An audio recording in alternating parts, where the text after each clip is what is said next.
Welcome everyone, Questini here with a discussion about sieges in Total War Warhammer 3 Immortal Empires. Here I have a campaign as Ungrim Iron Fist, but that's not really relevant. What's relevant is I've gotten an army over here near Kislev, which is a tier 3 city, and I'm going to attack it.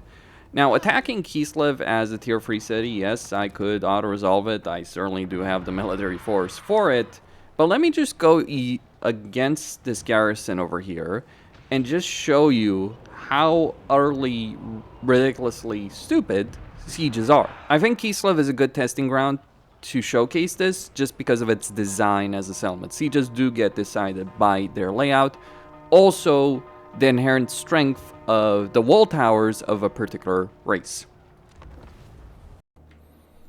Now, if you're wondering how I got my hands onto Grudge Seller Grudge Throwers, well, let's just say that customization, customized campaign army at the beginning does help with that. But that's not really important. I can just, throw them away. Like, let's just, ignore them. Because they're not really what's important over here for this. So, what I'm going to do is, let's just say we deploy our Dwarf Warriors like so, right? While the rest of the army gets deployed in a very different fashion. So here's what you need to know, spread them out as well. Here's what you need to know. Every settlement has wall towers, every settlement can get barricades. We're gonna use the flame cannons, and one of these guys, just one, to break down the walls, while the other one does nothing. And what we see with the Kislev tier 3 towers, let's just stop these dwarves. Every hit they do, because this is magical attacks that they're doing. They're obviously... or I don't know if it's magical attacks, but either way, the Kislev tower, so they're doing a lot of armor piercing damage, they're doing base weapon damage, they've got a good amount of durability. But, while my guys over here get obliterated if they get hit, there is a way to, well, cheese this very, very easily, very simply. Make this entire thing completely freaking pointless in this situation. So if you attack a wall right there, that is a good way to get your guys killed. But what if you don't attack a wall like that? What if you do was the reasonable course of action? You attack an undefended section of the wall. Because if you see this tower here, you see the path that it has. That tower also doesn't have the path necessary. So in order to win this siege, the easiest path, and this is why every siege in the game, for any race, regardless of who you're playing, is a complete cakewalk. If you march your army like this, yeah, you deserve to lose. This is, by the way, how garrisons can obliterate the AI even when they throw stacks against you. I mean, eventually, strong enough forces, or if they throw multiple forces at you, that might be enough to overcome... that might be enough to overcome the wall towers, but let me just put it like this. Scarbrand could march with a full stack of Chosen, and he'd be leaving a lot of those Chosen dead if he attacked this. If he played the same way as the AI. But here, me, highest difficulty against the garrison over here, I am just going to completely trivialize it. So there you go. The walls are down, you open a wall breach. If you are playing a melee faction, you rush everyone for the wall breach. If you're playing a range faction or a hybrid army, you first do some damage with all those range units. You bring the flamethrower up. By the way, Skaven are really good at this because they don't even need artillery to break down the walls. Who needs Skaven artillery? You got flamethrowers and warp grinders that can bring down the walls at tier 2. Skaven have one of the best siege armies in the game because, they don't have to deal with any of this bullshit at all. And then you park your flamethrowers like so. You park other units as well. It is a bit annoying right there, but look at them burn, baby. So I could have won this entire battle. I'm not joking.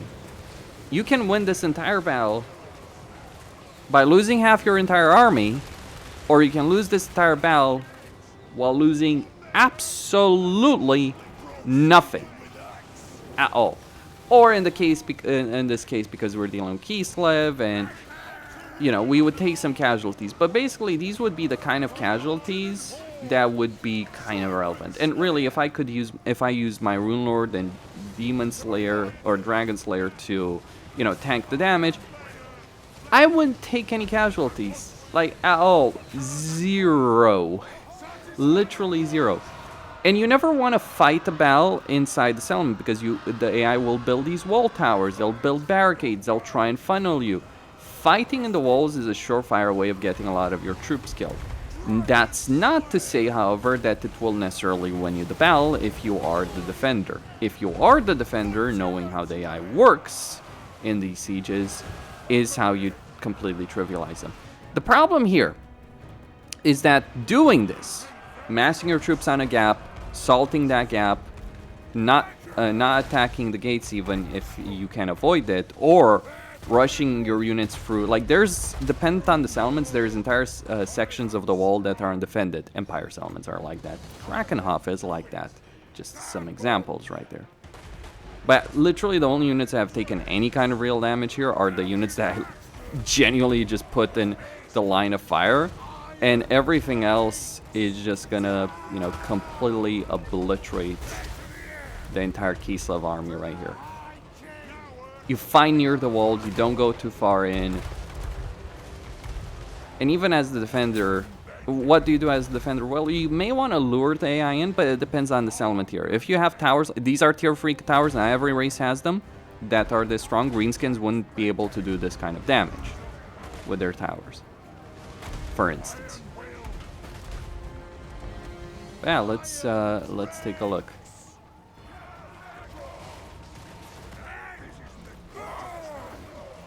How much damage can Kislev do? A range faction. If this was a melee faction, like vampire counts in particular, are very, very easy to deal with. Now, the AI doesn't defend its walls properly, and even if it had massed all its troops here, I would have outranged them. Like my three quarrelers, my artillery, my gyrocopters, my thunderers would have killed them. My flamethrowers would have killed them, and the walls would have come crashing down as well. It is, by the way, annoying with wall breaches that you have like a middle section that can't be destroyed. I think it should be destroyed. I think one way this sieges could be made better for the attacker to be more interesting at the very least, and especially for the AI to pose a threat, would be for them to have some kind of way. Everyone has a way of creating, let's say, 2 wall breaches instantly. And maybe you can pay money, gold, to create even more. That would actually make sieges harder. And if the AI concentrated, yes, that would make sieges harder. As opposed to all this mini-game tower defense bullshit. What's worse about this is if you're playing on a, let's say, the highest AI stats, what ends up happening there is that the AI literally will not break because of the leadership benefit, so you have to just go inside, so you have to try and kill as many of the enemy as you can, then go inside the city to try and break their morale eventually, or capture the victory points, whatever, make your pick. Let's see how long Kislev can take. Again, tier 3 city turning to tier 4. I didn't check if it had its garrison building intact. Obviously, I didn't need to attack Kislev, but again, I could have walked away with losing my entire army. And look at how pointless this map is. None of it gets used, only the walls. The whole point of the siege rework of Warhammer 3 was to move away from the towers and rams and, you know, wall towers. Though I think, like, anyone who complains about siege towers and ladders, I'm sorry, I'm gonna say this as bluntly as possible. If you think siege ladders are what ruining sieges in the game, I don't know what to tell you. I don't need them as any race. If I don't bring artillery, I get flying units, or monsters, or wall breaker units, or army abilities. There are some factions that don't have them, but the vast majority of races have that, or they have enough range power to just kill everything in sight, and then you advance slowly and slowly and slowly. And even if you run out of ammunition, which can happen in like a High Elfin campaign, even if you run out of ammunition, you know what you do? After that, you retreat, you attack again. Same turn, if you have enough movement range. If you don't think you have enough ammunition to take out the defenders in a single go, make sure you have enough movement range to attack twice, 3 times, however many times you need to win a siege. Is this good gameplay? No. It is tedious as fuck. This is why I recommend using auto-resolve mods and removing all sieges in the game. Actually, there is a mod that just removes all sieges in the game, even if they kept the auto-resolve that. So you have to fight this battle on a field battle. Now, in this case, this would be easy, but in the case of other garrisons, it would be harder to deal with. Now, let me show you how this would look as a defender. I teleported Grimgor to Kislev. This is a campaign as border sources. The garrison is stronger because Catherine took care of her settlement better before I confederated her. That's still Grimgor. Yep. And before you wonder, yes, this is very hard. AI stats modifier set to max. Maybe I don't win this siege, but I'm gonna promise you Grimgor ain't walking out of this without feeling the pain. So there he is. There is Grimgor. And he is gonna scare the shit out of me, doesn't he? I think if you have this showing up at your border and you're not a bit, let's just say, terrified, then I don't know what to tell you guys. So anyway, here's how you do all of this. You deploy your guys at the towers that you know the AI is going to attack you from. Good stuff. Actually, we're gonna deploy our Cossars, long Cossars, and then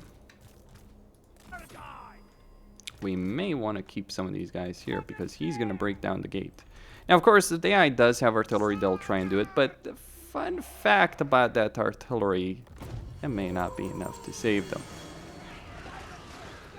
So now, the AI does actually vary its units. So there's only a handful of units that can use this. And also, when the AI gets reinforcements like this, yes, sometimes, or a lot of freaking times, it will try and just...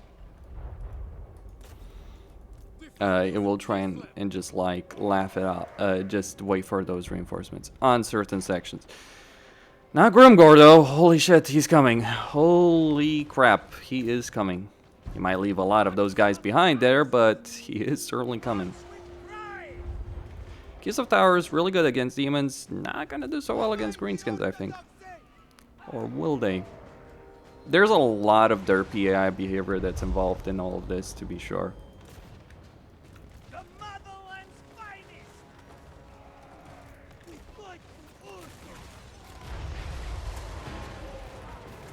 Now, the AI does have a tendency of climbing the walls. That is absolutely a problem. But even if they went for the gates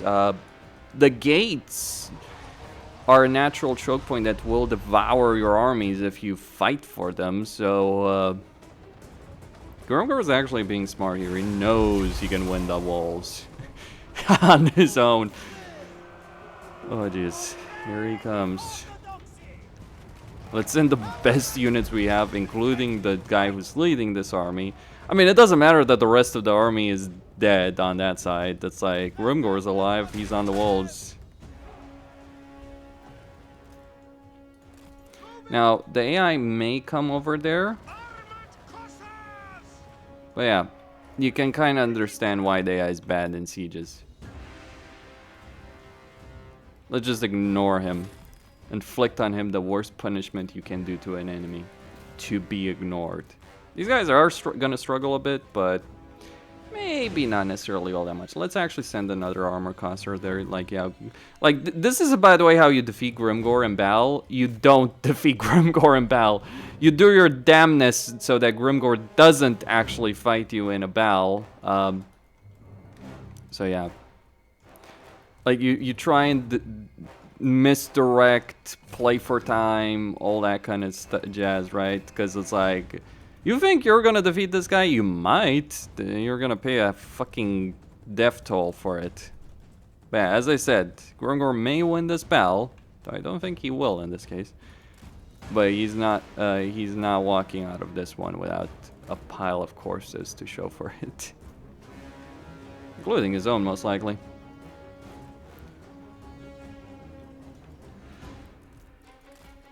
Yeah, those reinforcements are coming in. So maybe the Wa army would win. And Grimgor... I like how his entire army is dead that he's like, ah, that's a good fight. Let's keep it going.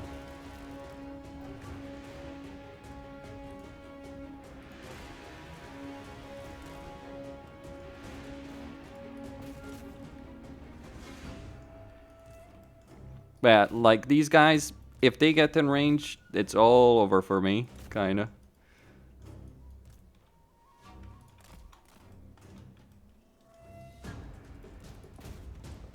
That's a hero.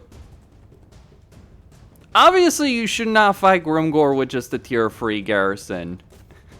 That is silly. Obviously, right? But yeah. Promise is made. Oh, and I'm not even necessarily pushing to the extreme. Like, you think this battle is lost? No, it is not lost. This is not even far from lost. I can prolong the suffering of the AI over here by quite a freaking bit. By engaging in a lot of freaking bullshit myself. Like, you know, I just pull back my generals. We go back to this location, right? We make our ground. We build some towers. We draw Grimgor further and further into the city, right? And it's like there's nothing he can freaking do about it.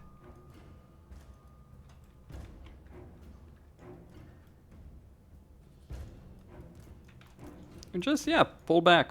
Seriously.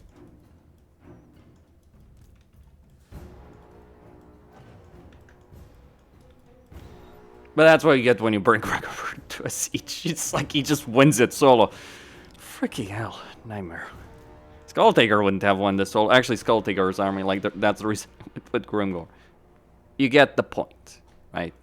If it takes this to win a siege against just the garrison of it, and granted, a more powerful garrison to be sure, and I should point out he hasn't won yet. Because, you know, we still got those towers shooting at the big green bastard. But let's see how long we can keep the ball rolling. Kislev units will not rout easily. Like, I'm not finished. The party's not over until the family thing. Because, like, this is what's going to happen. Like, Grimgor, oh, okay, so he's killed some of my units. These are garrison units. I really couldn't care less about them. But let's just keep this party rolling, boys and girls. Let's see how far this bullshit train goes. Because that's the thing. Like, that's one of the reasons you don't want to fight on the walls as a player. The AI kind of knows it, but it's not like the AI is just going to park its entire army at the victory point. It might actually win if it, God forbid, did that. No. The AI is going to do the most stupid shit imaginable when it's attacking a settlement. It will do neither. It will either try, so he can't take this victory point, the final victory point, until he's taken this point. So I can just park my entire army. It used to be different, I know, but you know, it used to be different, I know, but they did change it, so you only have to defend one victory point as opposed to two. They did because people were annoyed by, like, having to spread their army around. For good reason, it's less effective. Like, that's probably one of the underlying issues of Total War battles. Oh, he took one of the towers out. Truthfully, he took out the point tied to that tower, so it's like, yep.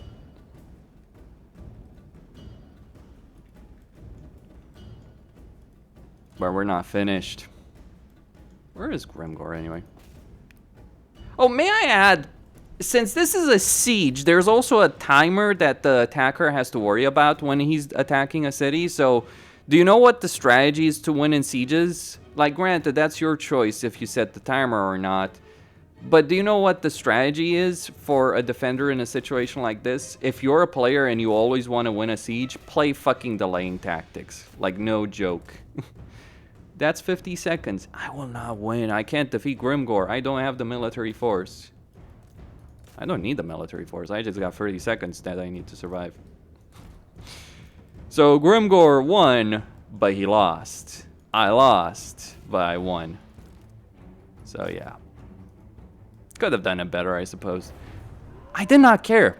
Like, I didn't even realize, wait a second, did I set the battle timer to whatever?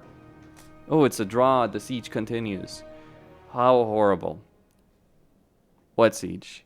He still has those black orcs for whatever reason, but no, he has them because of the banner, right?